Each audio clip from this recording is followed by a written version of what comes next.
Недостиг на 1 милион денари ја закочи постапката со санацијата и реконструкцијата на кровот на основните училишта Браќа Миладиновци и Крсте Мисирков. Информацијата во емисијата Став ја сподели координаторката на советничката група на ВМРО ДПМН Елена Доцевска-Божиновска. Таа истакна дека според предмет пресметката направена во септември биле неопходни 13 милиони, а владата тогаш одобри 15 милиони денари.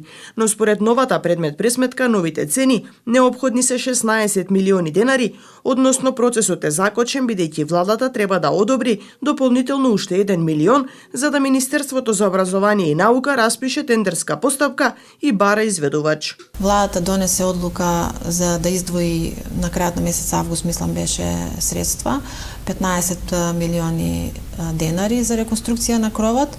Ја поздравивме сите одлуката. Па имаше честитки, па имаше пресконференции и тогаш и денеска кажувам дека одлуката е за поздрав и дека таа е услов, односно предуслов за да се отпочне работата. Меѓутоа, за да се заврши, има многу фази, има многу процедури и тоа еве денеска се покажува на дело. Не е само да се одобра средства, некој треба тоа да го изреализира.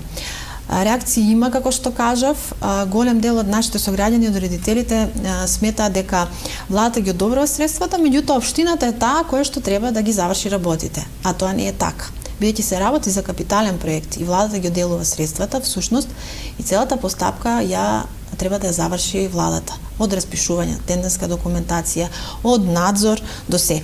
Општината треба само на некој начин да направи логистика во смисла на тоа да се обезбедат услови за изведувачот да си ги заврши работите. Доцевска-Божиновска информираше дека советничката група на ВМРО ДПМН и коалицијата активно го следи овој проблем и бара информации од секторот за образование. Минатиот месец побараа председателката на Советот да прати ургенција до Министерот за образование и наука и да го потсети на дадените ветувања, но и дека проблемот постојано се продлабочува поради обилните врнежи од дожд. Проблемот со кровот во двете основни училишта датира од 2018 година.